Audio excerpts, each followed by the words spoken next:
MS talkies ప్రేక్షకులందరికీ నమస్కారం. ఈరోజు మనం సినీ రాజధాని విజయవాడ నగరానికి నడిబొడ్డున ఉన్న క్రేజీ థియేటర్, అలంకార థియేటర్ ప్రాంగణంలో ప్రముఖ నిర్మాణ సంస్థ, ప్రముఖ పంపిణీ సంస్థ, తెలుగు చలనచిత్ర పరిశ్రమలో ఎంతో విజయవంతమైన చిత్రాలు చేసి ఎంతో ప్రతిష్టాత్మకమైన సురేష్ సంస్థ ఎన్నో విజయవంతమైన చిత్రాలు అందించింది మీ అందరికీ తెలిసిందే. ఆ సంస్థకు సంబంధించి కృష్ణా జిల్లా పంపిణీదారులు మేనేజర్ శ్రీ భగవాన్ గారితో మనం ఇప్పుడు మాట్లాడబోతున్నాం. నమస్తే భగవాన్ గారు. నమస్తే అండి. ఎలా ఉన్నారు సార్? బాగున్నాం సార్. అంత హ్యాపీ అంత హ్యాపీ అండి. మీకు నూతన సంవత్సర శుభాకాంక్షలు. Thank you, same to you అండి. ప్రేక్షకులకు కూడా నూతన సంవత్సర శుభాకాంక్షలు. అలాగే అంత రాబోయే సినిమాలు ఆడవాళ్ళలో ఉన్నాము. అలాగే ముందస్తుగా సంక్రాంతి శుభాకాంక్షలు. Thank you, thank you. Sankranti అనేటప్పటికీ ఒక రకమైన అడావిడి, అంతేగా సినిమా సందడి, సినిమా పండగ. మా ఆంధ్ర అనేటప్పటికి సంక్రాంతి అనేటప్పుడు సినిమా కామనే కదండి. ఒక ప్రత్యేకత ఉంటుంది. అంతే, సంక్రాంతి సినిమాలందరికీ ఒక ప్రత్యేకత. అవును అవును. ప్రస్తుతానికి మీరు సురేష్ సంస్థకి అవి జిల్లా మేనేజర్. ప్రతి మేనేజర్. జిల్లాకి మన సురేష్ బాబు గారి ఆధ్వర్యంలో సురేష్ సంస్థ నడుస్తూ ఉంటుంది. ఆ రామనాయుడు గారు స్థాపించింది. ఆ తర్వాత సురేష్ బాబు మెయింటైన్ చేస్తున్నారండి. అది ప్రతి జిల్లాకు ఒక మేనేజర్ ఉంటారు. నేను కృష్ణా జిల్లా ఇన్ఛార్జ్ అండి. నేను వచ్చి 10 సంవత్సరాలు అవుతుంది ఇక్కడికి. తర్వాత అంతకుముందు నా ముందు 6-7 పనిచేశారండి. ఇప్పుడు 80s మొదలు పెట్టారు ఆఫీసు. నేను 7వ మేనేజర్, 8వ. అంటే సురేష్ సంస్థ ఒక సినిమా హక్కులు తీసుకుంటుంది. అవును, సినిమా హక్కులు తీసుకుని జిల్లాల వారీగా విడుదల చేస్తారు. అంతేగా. అంటే మీకంటూ సొంత థియేటర్లు ఉండడం వల్ల ఒక ప్రతి జిల్లాలో సొంత థియేటర్లు, అంటే సొంత థియేటర్లు అంటే ఓన్ కొన్నవి కాకుండా లీజ్ థియేటర్, ఆ ఓనర్స్ దగ్గర లీజ్ తీసుకుని ఆ లీజ్ రెనోవేషన్ చేసి 10 సంవత్సరాలు 15 సంవత్సరాలు మనం ఓనర్స్ దగ్గర నుంచి రాయించుకుంటాం. దానికి పెట్టుబడి పెట్టి 1,50 లక్షలు పెట్టుబడి పెట్టి మన సొంత థియేటర్ లాగా బాగు చేసి, ఏసీలు చేసి, ఫర్నిచర్ కానీ, సీట్లు కానీ, ఏసీలు అన్నీ బాగు చేసి చేస్తూ ఉంటాం. అట్లా ప్రతి జిల్లాలో ఉన్నాయి. మనకి ఎక్కువగా ఈస్ట్, గుంటూరు, కృష్ణా జిల్లాలో ఎక్కువ ఉంటాయండి ఈ థియేటర్స్. కృష్ణా జిల్లాలో సుమారు 8 థియేటర్లు ఉంటాయండి. 15 థియేటర్లు సురేష్ సంస్థ ఇక్కడే మన క్యాపిటల్ సినిమాస్, విజయవాడలో క్యాపిటల్ సినిమాస్ కూడా మనం ఈ అలంకార్ థియేటర్ ప్రోగ్రామింగ్ థియేటర్ కింద. అంటే టోటల్ గా ఇందులో 2-3 రకాలు ఉంటాయండి. ప్రోగ్రామింగ్ చేసేది లీజు, అంటే టోటల్ గా గ్రౌండ్ లీజ్ అంటాం మనం. క్యాంటీన్స్ ఇవన్నీ మనమే మెయింటైన్ చేస్తాము. లేదా మనం చార్ట్ థియేటర్లు అంటాం, అంటే సినిమా వేసి తీసుకునే వరకు. ఇట్లా 3 రకాలు ఉంటాయి. అందులో ప్రోగ్రామింగ్ థియేటర్ ఈ అలంకారు, జయరాము మనం ఊళ్ళో చేస్తున్నామండి. క్యాపిటల్ సినిమాస్ మన ఓన్ ప్రాపర్టీ. మనం ఇంకా 2 పార్ట్నర్స్ ఉన్నారు. టోటల్గా మనమే మెయింటైన్ చేస్తాం. అలాగే గ్రౌండ్ లీజ్ థియేటర్లో హనుమాన్ జంక్షన్, వియ్యూరు, అలాగా బందరు, అన్ని చోట్ల ఉన్నాయండి మనకి. ఇప్పుడు అంటే స్టేట్ మొత్తం సినిమా హక్కులు తీసుకుంటారండి, అంటే జిల్లాల వారికి తీసుకుంటారు. ఒక్కొక్క సినిమాని బట్టండి. సొంతంగా మా ప్రొడక్షన్ అయితే స్టేట్ మొత్తం మేమే డిస్ట్రిబ్యూషన్ చేస్తాం. కొన్ని సినిమాని బట్టి ఆ ప్రొడ్యూసర్ మన బ్యానర్ మీద ఇంట్రెస్ట్ తో మనకి డిస్ట్రిబ్యూషన్ ఇస్తాడు. కొన్ని జిల్లాలు, ఈ గతంలో మనం రీసెంట్ గా అమరం సినిమా చేసామండి. కృష్ణా జిల్లా ఒకటే చేసాం. అట్లా కొన్ని సినిమాలు మొత్తం స్టేట్ అంతా చేస్తాం. రీసెంట్గా 2-3 సినిమాలు ఉన్నాయి, అవన్నీ స్టేట్ అంతా చేస్తామండి. మ్యాక్స్ అని, ఇవన్నీ లాస్ట్లో మొన్న డిసెంబర్ ఎండింగ్లో మ్యాక్స్ అని ఒక సినిమా చేస్తాం. అది స్టేట్ మొత్తం చేస్తామండి. అట్లా ప్రొడ్యూసర్ ఇంట్రెస్ట్ని బట్టి మనం చేసిన దాన్ని బట్టి. అమరావతి మంచి విజయవంతమైన సినిమా, పెద్ద సినిమా అండి. చాలా బాగా చేసింది. దీపావళి చాలా సూపర్ హిట్. అంటే 3 సినిమాలు కలిపి వచ్చిందండి ఆ రోజు. 3 సినిమాలు ఉన్నాయి దీంతో పాటు. కానీ ఒకటి లక్కీ భాస్కర్, అమరన్. అందులో అమరన్ మనం బాగా చేసాం. ఈ జిల్లా ఒకటి మనం డిస్ట్రిబ్యూషన్ చేసాం. ఇతర భాషా చిత్రాలు తీసుకునేటప్పుడు దానికి సంబంధించిన పోస్ట్ ప్రొడక్షన్ అంతా సురేష్ ప్రొడక్షన్స్ వాళ్ళు తీసుకుంటారు, వాళ్ళే చేస్తారు. అదే రకరకాల ప్యాటర్న్లు ఉంటాయండి. వాళ్ళంతా రెడీ చేసి మనకి ఇస్తారు. లేదు మనం ఒక్కొక్కసారి రైట్స్ కొని మనం అదే డబ్బింగ్ అది చేసి పోస్ట్ ప్రొడక్షన్ వర్క్ అంతా చేసి డిస్ట్రిబ్యూషన్ చేస్తూ ఉంటాం. అదొక రకం. అంటే ఇది ఖచ్చితంగా ఇదే ఉంటుంది అనేది ఏం లేదు. అక్కడ మాట్లాడుకుంటాన్ని బట్టి, ఆ రైట్స్ తీసుకోవడాన్ని బట్టి ఉంటుందండి. అమరన్ అయితే మొత్తం అంతా వాళ్ళే చేసి మనకి డిస్ట్రిబ్యూషన్ ఇచ్చారు. ఈ ఒక జిల్లా చేసాం. అలాగా మ్యాక్స్ అంటే మొత్తం కూడా అదే వాళ్ళే చేసి మనకు చెప్తారు. ఒక పెద్ద సినిమా, భారీ సినిమా తీసుకున్నారు. భారీ సినిమా తీసుకున్నప్పుడు మీ లీజ్ థియేటర్లో 15 థియేటర్లు సరిపోవు, ఇతర థియేటర్లు కూడా తీసుకోవాలి. ఖచ్చితంగా చేసుకోవాలండి. అంతా అంటే బయట డిస్ట్రిబ్యూటర్ ఎట్లా అయితే మొత్తం సినిమాని ఎక్స్ప్లోటేషన్ చేస్తాడో, మేము కూడా మా సెంటర్లో ఉన్న, ఉదాహరణకి జంక్షన్ ఉందండి, జంక్షన్ మా థియేటర్ ఉంది కాబట్టి వేస్తాము. ఇప్పుడు కొన్ని సెంటర్లో ఇబ్రహీంపట్నం ఉంది, ఇబ్రహీంపట్నంలో మా థియేటర్ లేదు, బయట థియేటర్ వేస్తాం. అట్లా బయట డిస్ట్రిబ్యూటర్ ఎట్లయితే ఎక్స్ప్లోటేషన్ చేస్తాడో అట్లానే చేస్తాం మేము కూడా. ఇప్పుడు రెంటల్ డిఫరెన్స్ ఏమైనా ఉంటుందా? మీ సొంత థియేటర్లు అయితే ఒక రెంట్, అలా బయట థియేటర్లు అయితే అలా ఉండదు. అంటే మా సొంత మేము డిస్ట్రిబ్యూషన్ చేసే సినిమాకి మేము రెంట్ ఎలాగేస్తామో బయట డిస్ట్రిబ్యూటర్ మా సినిమాకి ఇచ్చిన, ఇప్పుడు రేపు పండక్కి మన సినిమా ఏం లేదు కానీ మన థియేటర్లు అన్నీ వేస్తున్నాము. వెంకటేష్ బాబుది సంక్రాంతికి వస్తున్నాం సినిమా వేస్తాము, లేదు బాలయ్య బాబుది ఉంది, అలాగే మన గేమ్ చేంజర్ ఉంది, ఇవన్నీ వేస్తామండి. వేసినా అదే రెంట్లు అలాగే చార్జ్ చేస్తాం. డిఫరెన్స్ ఏముంటుంది అంతా. ఇప్పుడు ఇది ఇంతకు ముందు మీరు 10 years నుంచి ఈ పంపిణీ రంగంలో ఉన్నారు. అవునండి. అంతకుముందు సినిమాల గురించి అంత అవగాహన ఉందా మీకు? లేదు, అసలు నేను మొత్తం 30 years ఇండస్ట్రీ 85లో వచ్చానండి. నేను మొదట్లో రాజమండ్రి శ్యామలా టాకీస్ చూసేవాడిని, మా బంధువులది అది. ఆ తర్వాత అది వేరే మన సురేష్ మూవీస్ వాళ్ళే తీసుకున్నారండి ఆయన దగ్గర నుంచి. ఆ తర్వాత నేను వచ్చేసి కొన్నాళ్ళు హైదరాబాద్ SVC సినిమాస్ లో పనిచేశాడు. దిల్ రాజు గారు, అరవింద్ గారు వాళ్ళ ఆఫీసు స్టేట్ వైడ్ క్యాంటీన్స్ చూసేవాడు. అక్కడి నుంచి మా మిస్సెస్ ఇక్కడ గవర్నమెంట్ జాబ్ చేయడం, వెలగపూడి ట్రాన్స్ఫర్ అవడంతో నేను ఇక్కడికి మైగ్రేట్ అవ్వాల్సి వచ్చింది. అప్పుడు మన సురేష్ సంస్థకి ఇక్కడికి వచ్చాము. ఫస్ట్ నుంచి సినిమా రంగం మీద అవగాహన ఉంది బాగా, పూర్తిగా. అంటే ఎగ్జిబిషన్ దగ్గర నుంచి అన్ని A to Z. అప్పటికి ఇప్పటికైనా మార్పులు గమనించారా? చాలా అసలు డ్రమస్ లేవు. మేము జాయిన్ అయినప్పుడు అంటే చిన్న సినిమా మల్లె మొగ్గలు లాంటి సినిమా, అంటే నేను ఇండస్ట్రీకి వచ్చినప్పుడు ప్రతిఘటన రిలీజ్ అయిన తర్వాత ఉషా కిరణ్ మల్లె మొగ్గలని రిలీజ్ అయింది. నెక్స్ట్ దానికి అసలు హెవీ క్రౌడ్స్, ఈవేళ మనం చూసే క్రౌడ్స్ ఆవేళ అంత చిన్న సినిమా అయినా అంటే సినీ గోయర్స్ అందరూ అంత బాగా ఉండేవాళ్ళు అండి ఆడియన్స్. దానికి ఆల్టర్నేటివ్ టీవీ తర్వాత OTT వచ్చేసి రోజు రోజుకి అంతకు ముందు కాకుండా కోవిడ్ ముందు కోవిడ్ తర్వాత అనేది మనం చూసుకోవచ్చండి. కోవిడ్ ముందు కూడా చాలా బాగుండేవి. కోవిడ్ తర్వాత మన బ్యాడ్ లక్ గుడ్ లక్ ఏది మనం అనలేం కానివ్వండి, ఆ కోవిడ్ లో అందరూ OTTకి అలవాటు పడిపోయారు. ఖాళీ స్థలంలో కరెక్ట్ గా అప్పుడే OTT మీడియా బయటకు వచ్చిందండి. ఆ ప్లాట్ఫామ్ OTTది కూడా కోవిడ్ ముందే బయటకు వచ్చింది. ఆ రావడంతో ఈ జనం అంతా ఖాళీగా ఉండి OTTకి అలవాటు పడ్డారు. ఇప్పుడు ఏంటంటే చిన్న సినిమాలన్నీ OTTలో చూద్దాం, పెద్ద సినిమాలన్నీ థియేటర్లో చూద్దాం అని ఆ బైఫికేషన్ కనపడుతుంది మాకు. అందుకని ఈ మధ్యకాలంలో వచ్చిన కల్కి, దేవరా, ఈ క్యాస్టింగ్ సినిమాలు, పుష్ప, ఇవన్నీ కూడా ట్రెమండస్గా పే చేసినాయి. యాక్చువల్గా అమరన్ మీరు ఇందాక అన్నారు, అమరన్ పెద్ద హిట్ అని. ఆ సినిమా ఈ కృష్ణా జిల్లా ₹1 దాకా చేసింది. అది యాక్చువల్గా 2-3 కోట్లు చేయాల్సిన సినిమా అండి. ఆ చిన్న క్యాస్టింగ్, ఆ చిన్న సినిమా అన్న ఉద్దేశంతో ఆడియన్ థియేటర్లకి అంటే రకరకాల కారణాలు, రేట్ ఆఫ్ అడ్మిషన్ పెరిగిపోవడం, క్యాంటీన్ రేట్లు, ఇవన్నీ ఒక ఫ్యామిలీ వస్తే 1000-1500 పెట్టుకోవాల్సి వస్తుంది. ఇవన్నీ ఏంటంటే వాళ్ళు పెద్ద సినిమా కోసం డబ్బులు దాచుకుని చిన్న సినిమా వచ్చినప్పుడు OTTకి వెళ్ళిపోయి అక్కడ చూడడం ఇంటి దగ్గర, పెద్ద సినిమా వచ్చి థియేటర్కి రావడం అనేది వాళ్ళు చేశారని మాకు అనిపిస్తుంది, మా అనాలిసిస్ ప్రకారం అండి. అట్లా అయిపోయింది. ఇదివరకు ఒక థియేటర్లో 100 days ఆడే సినిమా, 50 days 100 days ఒక సందర్భం. ఇప్పుడు మెంబర్ ఆఫ్ థియేటర్లు వేస్తున్నారు. అవును, ఏది మెయిన్ థియేటర్ ఏది సైడ్ థియేటర్ కూడా తెలియని పరిస్థితి. తెలియదు, రిలీజ్ అయ్యేదాకా తెలియదు, అయ్యాక కూడా తెలియదు. అంటే ఇంకా కాస్ట్ ఆఫ్ ప్రొడక్షన్ పెరిగిపోయి ఆ బయింగ్ రైట్స్, ఆ జిల్లాకు సంబంధించిన రైట్స్ తీసుకునే అమౌంట్ని బట్టి అన్ని థియేటర్లు అయిపోతే వాళ్ళకి వర్కౌట్ అవుతాయి.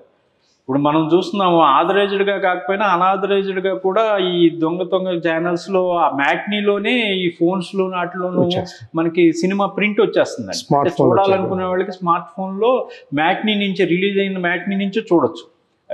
గ్రాండియర్గా చూడాలి, ఇప్పుడు బాహుబలి, పుష్ప ఇలాంటి సినిమాలు గ్రాండియర్గా చూడాలని స్క్రీన్కి రావడం తప్ప ఎక్కడైనా విడిగా చూడాలంటే ఫ్రీగా ఇవాళ బోల్డ్ ప్లాట్ఫామ్స్ ఉన్నాయండి క్లియర్గా. అందుకని ఏంటంటే ఓపెనింగ్స్ తీసుకుంటేనే కానీ మనం వర్కౌట్ అవుతుందన్న ఉద్దేశంతో నెంబర్ ఆఫ్ థియేటర్స్ పెట్టేస్తున్నారు.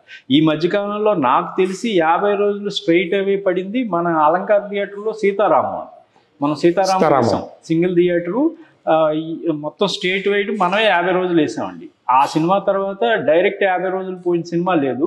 మళ్ళీ ఇప్పుడు అసలు ఇప్పుడు కూడా లేదు, ఏది కనపట్టలేదండి. అది ప్రాబ్లం. ఇప్పుడు మీరు ఇందాక ఒక మాట చెప్పారు, సెల్ ఫోన్ ద్వారా చిత్రీకరించేస్తున్నారు. అవును, అది అరికట్టలేరా మీరు? అసలు ఇవాళ అవన్నీ అరికట్టడం అంటే సెల్ ఫోన్ లోపలికి ప్రవేశం లేకుండా థియేటర్లోనే చిత్రీకరించి చూడడం కాదండి. థియేటర్లో అసలు ప్రాబ్లమే కాదు, అది చూసినా వాడికి రికార్డింగ్ అవ్వదు, ఆ సౌండ్ రాదు, గోల్. కానీ ఈ పైరసీ ఉంది కదా వరల్డ్. ఇప్పుడు ఇవాళ సినిమా అనేది ఇదివరకు ఏంటంటే మన ఆంధ్ర తెలుగు సినిమా అంటే తెలుగుకే పరిమితం.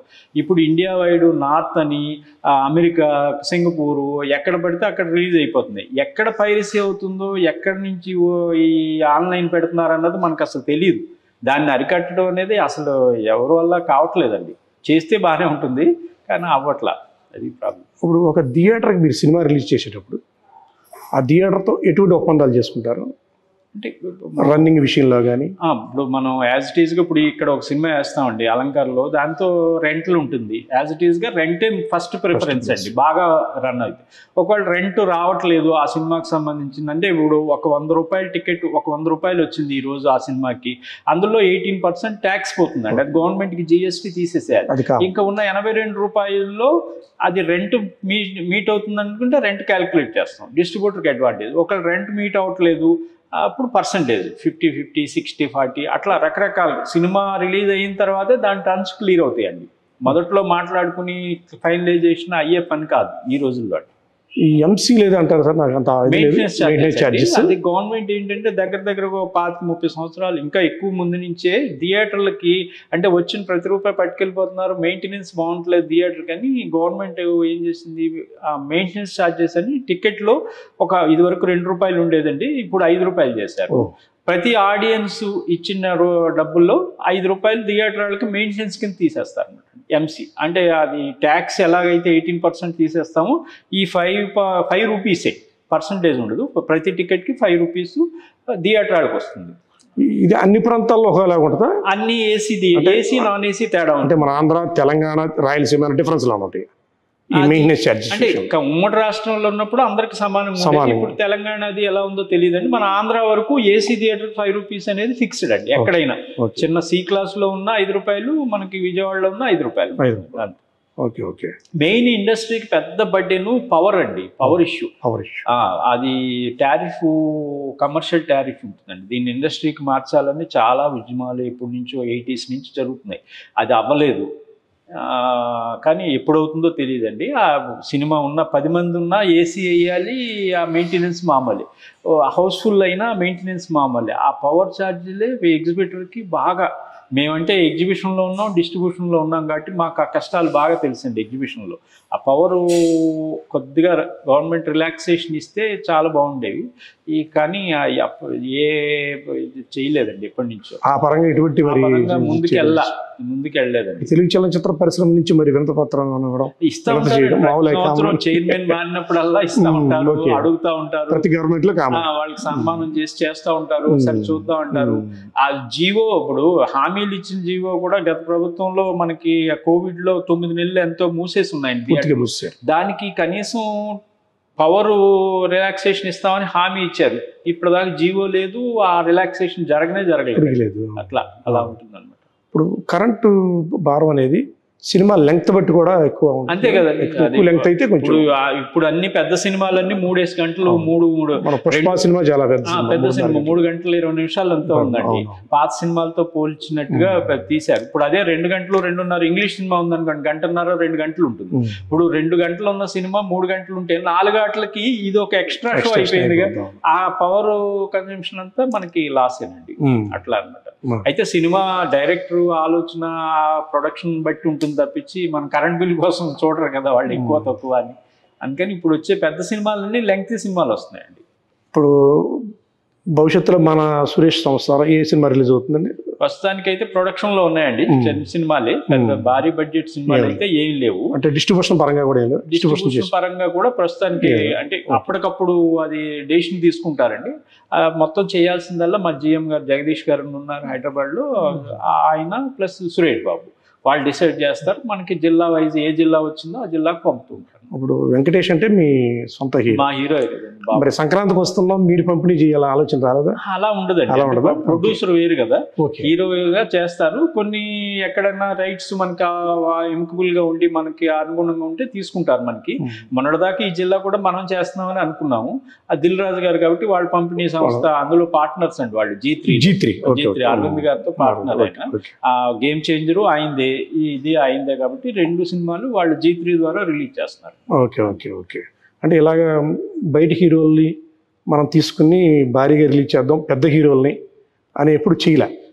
పెద్ద హీరోలు సినిమాలు చేద్దాం, ఇది చేద్దాం బాగుంటుంది. ఇప్పుడు యాక్చువల్ గా ఏంటంటే అప్కమింగ్ ఆఫీసులు కానీ లేకపోతే ఒక స్థాయికి వెళ్ళిపోయిన ఆఫీస్ అండి మనది. అంటే మనం చేసినా చేయకపోయినా ఒక రేంజ్ లో ఉంది. దీనికి గ్లామర్ తోడిద్దాం, ఈ సినిమా చేస్తే ఆఫీస్ గ్లామర్ వస్తుందని ఆ టెంప్ట్ అయ్యి చేసేది ఏమి ఉండదండి. సినిమా మంచిదైతే తీసుకోవడం, నిజంగానే సినిమా మీద కాన్ఫిడెన్స్ ఉండి సినిమా మంచిది మనకు కావాలనుకుంటే అంటే పోటీకి వెళ్ళే తత్వం లేదు మా బాసు సురేష్ బాబు గారి దగ్గర మనకి. అంటే యాక్చువల్లీ నేను అడిగిన ఉద్దేశం ఏంటంటే తెలుగు చలనచిత్ర పరిశ్రమలో ప్రముఖ నిర్మాణ సంస్థ. అవునండి. సురేష్ సంస్థ ఒక సినిమా తీసుకుని డిస్ట్రిబ్యూషన్ చేస్తుందంటే కంచనాలు పెరుగుతాయి. అంతే కదా, ఈ సినిమాలో ఏదో ఉంది, ఈ సినిమా బాగుంటుంది, లేకపోతే ఎందుకు తీసుకుంటారు వీళ్ళు అని ఒక గుడ్ విల్ కూడా వస్తుందండి. అంటే మార్కెట్ ఉంటుంది కానండి, ఈ మార్కెట్ అట్లాగా పెద్ద ఆఫీస్కి ఇద్దాం అన్నట్లేదు. రకరకాల ప్లాట్ఫామ్స్ నుంచి సంపాదించిన వాళ్ళంతా ప్రొడ్యూసర్ల కింద వాటి కింద వచ్చి అందుకే మీకు ఇప్పుడు మా ఆఫీస్ నుంచి కానీ ఒక పెద్ద ప్రతిష్టాత్మకమైన ఆఫీసుల నుంచి కానీ పెద్ద ప్రొడక్షన్ రాకపోవడానికి ఏంటంటే ప్రొడక్షన్ విధానమే మారిపోయిందండి. ఆ ప్రొడ్యూసర్ అనేటప్పటికీ నామకాహ అయిపోయి అవి వీళ్ళు డామినేషన్ పెరిగి టెక్నీషియన్ డామినేషన్ అది పెరిగి అందుకని దూరంగా ఉన్నారు. అందుకని మాకు ఇవ్వాలని వాళ్ళు అనుకోవాలి, మేము చెయ్యాలని అనుకున్న ఆ రేట్లు ఎక్కడో అందుబాటులో ఉండు అవి చూసి అమ్మో ఈ పాత సినిమాలు పాత వ్యాపారం చూసి మన వల్ల కాదులే అని దూరంగా ఉండడం అంతే. ఇప్పుడు సింగిల్ స్క్రీన్స్ తగ్గిపోతుంది, అవును, మల్టీప్లెక్స్లు ఎక్కువ అవుతుంది. అవును. సింగిల్ స్క్రీన్స్కి మల్టీప్లెక్స్కి రెంటల్ విషయంలో ఏమైనా డిఫరెన్స్ ఉంటుంది సార్? ఆ పూర్తి అసలు ఆ మెయింటెనెన్స్ కానీ టర్మ్స్ కానీ పూర్తి వేరేగా ఉంటుంది. ఇప్పుడు ఇవాళ మల్టీప్లెక్స్ ఉంటే అది ఓన్లీ పర్సెంటేజ్ సిస్టంలోనే రన్ చేస్తారండి. ఈ సింగిల్ స్క్రీన్స్ ఏంటంటే ఓన్లీ రెంటల్ సిస్టంలో రన్ చేస్తారు. యాక్చువల్గా డిస్ట్రిబ్యూటర్కి సింగిల్ స్క్రీన్స్లో సినిమా వేస్తేనే ఎక్కువ షేర్ ఉంటుంది. ఇప్పుడు ఇవాళ ఒక వారంలో 10 లక్షలు చేసింది అనుకోండి, ఇప్పుడు వాళ్ళ అలంకారం తీసుకుందాం, 10 లక్షలు చేస్తే ట్యాక్స్ 1,80,000 పోను 7,20,000 8,20,000 ఉంటుంది. ఆ 8,20,000లో 3 లక్షలు 3.5 రెంట్ తీసేస్తే 5 లక్షలు షేర్ ఉంటుంది. అదే మల్టీప్లెక్స్లో 10 లక్షలు గ్రాస్ చేస్తే ట్యాక్స్ 2 లక్షలు పోని 8 లక్షల్లో 4 లక్షలు వాళ్ళు తీసుకుంటారు, 4 లక్షలు వీళ్ళకి ఇస్తారు. Only percentage. అందుకని మీకు రాను కానీ ఇండియా వైడ్ కానీ మల్టీప్లెక్స్ సర్వైవల్ అవుతుంది. వాళ్ళకి ఏంటంటే సంవత్సరంలో 2-3 సినిమాలు బాగా ఆడినా వాళ్ళు హ్యాపీ. పర్సంటేజ్ పెద్ద సినిమా వచ్చినప్పుడు ఎక్కువ డబ్బులు వస్తాయి. ఈ పెద్ద సినిమా వచ్చినప్పుడు సింగిల్ స్క్రీన్స్ ఏమవుతున్నాయి, రెంట్లు ఇచ్చేసి ఎక్కువ షేర్ భాగం అంతా డిస్ట్రిబ్యూటర్ తీసుకెళ్ళిపోతుంటాడు. వీళ్ళకి సర్వైవల్. చిన్న సినిమా వచ్చినప్పుడు పర్సంటేజ్, అప్పుడు వీళ్ళకి ఉపయోగం ఉండదు. అందుకే కనుమరుగైపోవడానికి కారణం సింగిల్ స్క్రీన్స్ కారణం అదండి. రెండోదేమో సింగిల్ స్క్రీన్స్ ఎప్పుడో కట్టినది పార్కింగ్ ప్రాబ్లం. మల్టీప్లెక్స్ అనేటికి పార్కింగ్ బాగా ఇస్తారు. ఇవాళ కారు కామన్ అయిపోయింది కదండి. ఎవరైనా ఆ కారు వేసుకుని ఫ్యామిలీతో రావాలంటే ఇక్కడ పక్కన ఈ పక్కన ఎక్కడ గీతలు పడితే ఏంటో గోవాల ఇవన్నీ మనకెందుకులే అని సింగిల్ స్క్రీన్స్ అవాయిడ్ చేసి ఆడియన్స్ కూడా మల్టీప్లెక్స్కి అలవాటు పడ్డారు. ఇప్పుడు మల్టీప్లెక్స్ పర్సంటేజ్ ఇప్పుడు ఒకలాగా ఉంటుందా లేకపోతే వారం మారుతున్నారు? ఫస్ట్ వీక్ 50-50 అన్నారు, సెకండ్ వీక్ 45 డిస్ట్రిబ్యూటర్కి ఇస్తారు, వాళ్ళకి 55 వస్తుంది. థర్డ్ వీక్ వచ్చేటడికి 40 డిస్ట్రిబ్యూటర్కి ఇస్తారు, 60% ఎగ్జిబిటర్కి వెళ్తుంది. అట్లాగా వారం పెరిగే కొద్దీ ఎగ్జిబిటర్ అంటే మల్టీప్లెక్స్కి అడ్వాంటేజ్ ఎక్కువ. అలా ఒక 50 రోజులు ఆడిందంటే మల్టీప్లెక్స్కి విపరీతం, 50 రోజులు స్ట్రాంగ్గా బాగా ఆడితే మల్టీప్లెక్స్కి విపరీతమైన డబ్బు. అందుకని సంవత్సరంలో ఆ 3 సీజన్లు సంక్రాంతి, దసరా, దీపావళి ఆ సీజన్లు బాగా ఉంటే చాలండి. నార్త్ అది కూడా హిందీ సినిమాలు అది వాళ్ళకి అదే కారణం. ఇది వరకు రన్నింగ్ ఎక్కువ ఇంపార్టెన్స్ ఇచ్చేవాళ్ళు, రన్నింగ్ రికార్డ్స్.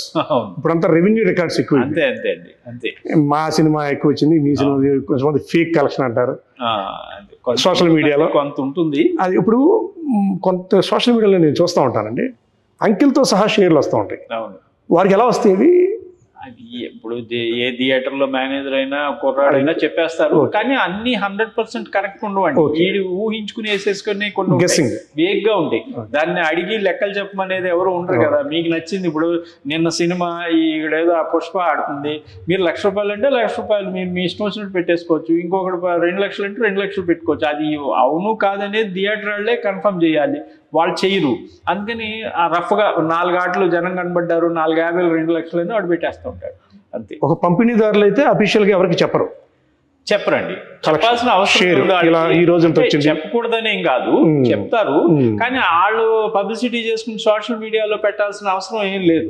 అవి వీళ్ళు ఏంటంటే ఫ్యాన్స్ దానికి రకరకాల కారణాలతో వాళ్ళు బయటికి తీసుకొచ్చి ఆ హీరో కంటే మా హీరోది ఎక్కువ వచ్చింది, ఓపెనింగ్ ఎక్కువ వచ్చింది, ఈ షో బాగుంది అని చెప్పుకోవడానికి ఫ్యాన్స్ ఎంకరేజ్ చేసే ఫిగర్. కొన్ని వెబ్సైట్స్ లో కలెక్షన్స్ వస్తూ ఉంటాయి, ఆ కలెక్షన్స్ గురించి చాలా గొడవలు అయిపోతూ ఉంటాయి. అవునండి, అవును. ఈ సోషల్ మీడియాలో అవును పలానా వెబ్సైట్ ఉంది, ఆ వెబ్సైట్స్ కి వాళ్ళు సొంతంగా వేసుకునే అంటారు, అంటే వీళ్ళు అఫీషియల్గా ఇవ్వరు.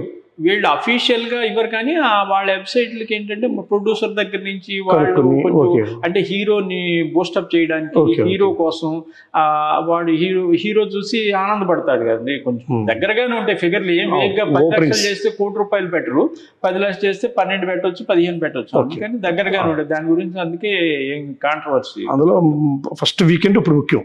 అంతే కదండి. ఇదివరకు లాగా కాదు. ఫస్ట్ వీకెండ్ ఎంత వస్తే రెవెన్యూ అంత అంతే కదా. ఫస్ట్ డే ఇప్పుడు ఇది వరకు కోవిడ్ ముందు కనీసం వారం 2 వారాలు ఎక్స్పెక్ట్ చేసేవాళ్ళు. ఇవాళ 3 రోజులు అయిపోయింది. ఫ్రైడే రిలీజ్ అవుతుంది, సోమవారం సండే, మండే ఖాళీ ఎత్తేస్తుంది. అసలు ఏ సినిమా వేయాలని ఆలోచిస్తున్నారు.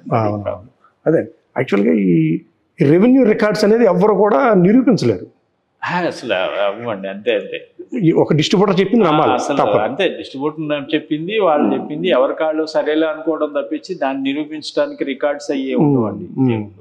కరెక్ట్ కూడా కాదు 100%. ఇదివరకంటే గత 50 days 100 days అంటే పలానా సినిమా ఇన్ని రోజులు ఆడింది, ఈ సినిమా తీసి ఇంకో సినిమా వేసేట నిరూపణ ఉండేది. అంటే అప్పుడు ప్రేక్షకుడికి ఆల్టర్నేటివ్ ఉండేది కాదు. థియేటర్కి వచ్చి సినిమా చూడాలి, పైరసీ ఉండేది కాదు, టీవీ ఉండేది కాదు. అందుకని ఒక థియేటర్లో వేసి సినిమా అలా ఉంచేస్తే ఖచ్చితంగా చూసేవాళ్ళు. ఇవాళ ఏముందంటే అలాగని రిలీజ్ చేసి ఒక థియేటర్లో ఉంచితే వారం తర్వాత వాడు వస్తాడని నమ్మకం లేదు. ఎందుకంటే పైరసీలో చూసేయచ్చు. ఓ నెల అయ్యేటప్పటికి 4 వారాలు అయ్యేటప్పటికి ఓటీటీలో రిలీజ్ చేసేస్తున్నారు. ప్రొడ్యూసర్లు కూడా వాళ్ళ ఫైనాన్షియల్ బడ్జెట్ నుంచి బయటకు రావడానికి ఓటీటీకి అమ్మేస్తున్నారు. ఓటీటీ రైట్స్ అవి కూడా బాగా వస్తున్నాయి. అందుకని ఓటీటీకి అమ్మేస్తే 4 వారాలకు ఓటీటీకి వచ్చేస్తుంది. మీరు ఒక పంపిణీదారులుగా మీకు కొన్ని వాస్తవాలు తెలుసు. ఈ సోషల్ మీడియాలో ఈ గొడవలు చూసినప్పుడు మీకు ఏమనిపిస్తూ ఉంటుంది? ఎప్పటి నుంచో చూస్తా ఉంటాం కదా, నవ్వుకుని వదిలేస్తాం. మాకేముంటుంది, ఇవన్నీ నిజాలు కాదని తెలిసినా మాట్లాడడం, అబద్ధాలని తెలిసినా మాట్లాడడం, మనకి అవసరమే ఉందండి దాంతో. దానికి ఎవరు లెక్కలు చెప్పి డబ్బులు కట్టమనరు, మనల్ని అడగరు. ఏముంటుంది చూస్తూ ఉంటారు. అవి ఉంటాయండి, మాకు వస్తూ ఉంటాయి కదా, తప్పదు. మీకు రిక్వెస్ట్లు వస్తూ ఉంటాయి మా సినిమా కొంచెం ఎక్కువ చెప్పమని? అంటే అలా చెప్పమని అడగరు కానండి, చెప్తే బాగుంటది కదా అన్నట్టు ఉంటారు. అయితే మా ఆఫీసులు లాంటి స్టాండర్డ్ ఆఫీసులో అసలు చెప్పవండి. ఎవరికి బయటికి చెప్పకూడదని కాదు, కానీ ఒకళ్ళు చెప్పినా నిజం ఏ నిజం ఉందో అది చెప్తాం. ఇప్పుడు ఒక పంపిణీదారులుగా మీరు ఒక థియేటర్కి సినిమా ఇస్తారు, ఆ థియేటర్ రెంట్ కడతారు, అక్కడ వరకు మీరు వేస్తాం అంతేనా? అంతేనండి. మిగతా వ్యవహారాలు పార్కింగ్, క్యాంటీన్ అవన్నీ థియేటర్ సంబంధించి చూసుకోవాలి. అన్ని కాంట్రాక్ట్ ఇవ్వడం, మెయింటెనెన్స్ అంతా వాళ్ళకి సంబంధించి, క్యాంటీన్ కాంట్రాక్ట్ అంతా వాళ్ళు బయట వాళ్ళకి ఇచ్చుకుంటారు. అంతా వాళ్ళ ఇన్కమ్ వాళ్ళది, బడ్డీని వాళ్ళది, మనకి సంబంధం ఉండదండి. ఏదైనా కొత్త సినిమా, పెద్ద సినిమా వస్తుంటే దానికి సంబంధించిన ఇన్ఫో మీకు ఏమైనా తెలుస్తూ ఉంటుందా? ఆ సినిమా ఎలా వచ్చింది, బాగుందంటారు, ఇలా తెలుస్తున్నా 100% కరెక్ట్ న్యూస్. ఆ చూసినాడు వ్యూని బట్టి ప్రివ్యూ థియేటర్లో చూస్తారు, లేకపోతే ల్యాబ్లో చూస్తారు, వాళ్ళు ఏదో చెప్తారు. ఇప్పుడు మీరు చూసారు, మీకు నచ్చింది చాలా బాగుందని చెప్తారు, మీకు నచ్చకపోతే ఏం లేదని చెప్తారు. అలాగా బాగా లేదన్నది కూడా ఇక్కడ హిట్లు అయినవి ఉన్నాయి, బాగుంది అన్నది ఇక్కడ పోయినాయి సినిమాలు ఉన్నాయండి. కాబట్టి మేము దాన్ని అట్లా పట్టించుకోం. అసలు రిలీజ్ ముందు వచ్చే టాక్ని పట్టించుకోం. ఇక్కడ జనాల్లోకి వచ్చి 11 గంటలకు ఆట ఏసీ దాని టాక్ ఏమొచ్చిందో అదే ఫైనల్, అంతేనండి. మీరు వ్యక్తిగతంగా ఎవరు అభిమాని? మేము ఇదివరకు రామారావు అభిమాని అండి, ఇప్పుడు ఎవరిది బాగుంటే అట్లా చూస్తూ ఉంటాం అంతే. పూర్తిగా ఎన్టీఆర్ గారు అభిమాని? ఎన్టీఆర్ గారు. ఇప్పుడైతే ఎవరు లేరు? ఇప్పుడు ఎవరు లేరు. మరి మీ ఇప్పుడు వెంకటేష్ గారు అంత అభిమానం చూపిస్తారా? అంటే పనిచేస్తున్నాం, స్వార్థం ఉంటుంది కొంచెం. వెంకటేష్ బాబు సినిమాలు చూస్తూ ఉంటాం, మా సంస్థ హీరో అని. అదే కదా, అందరూ చూస్తాము. దాంట్లో భాగంగానే బాబుది కూడా చూస్తాం. రేపు 3 సినిమాలు రిలీజ్ అవుతుంది సంక్రాంతికి. అవునండి. 3 సినిమాలకి థియేటర్ సిబ్బంది లేదండి? ఇబ్బంది ఉండదండి. 3 సినిమాల వరకు ప్రాబ్లం ఉండదండి. పండుగకి జిల్లాలో 3 పైన 4, 5 వస్తే మాత్రం కొంచెం టైట్ అవుతుంది, స్పేస్ ఉండదు. 3 వరకు హ్యాపీగా లాంచ్ అయిపోతాయండి. లాస్ట్ ఇయర్ గుంటూరు కారం, హనుమాన్, నాసామి రంగ ఇలా 4-5 సినిమాలు రిలీజ్ అయ్యాయి. అప్పుడు కొంచెం టైట్ అయినది. టైట్ అయినాయి. హనుమాన్కి బాగా తక్కువ థియేటర్లు పడ్డాయి. సినిమా అదే పెద్ద సినిమా అవడంతో తర్వాత పండగ అయిపోయిన తర్వాత అడ్జస్ట్ చేశారు. ఏదైనా అంతే, మొదట ఒక రిలీజ్ రోజు మర్నాడు చూస్తారండి. ఎంత తక్కువ థియేటర్లు పడినా సినిమా బాగుంటే ఇంకా తర్వాత నుంచి అదే ఆక్యుపై చేసేస్తుంది, మిగిలిన థియేటర్లు అన్నింటిని తీసుకుంటారు. Okay sir, thank you sir. Thank you అండి. మీరు మీ విలువైన సమయం మాకు కేటాయించారు. మంచి విషయాలు కూడా తెలియజేసి, ఏంటంటే చాలా మంది ప్రేక్షకులకి కొన్ని విషయాలు తెలియదు. అదేలేండి, అదే సినిమా ఫీల్డ్ లో ఉన్న ఎక్కువ ఉండే వాళ్ళకి కూడా తెలియదు. ఏదేదో ఊహించేసుకుంటారు వారికి. కొన్ని వాస్తవాలు బాగా తెలియజేశారు మీరు. Thank you sir, thank you very much.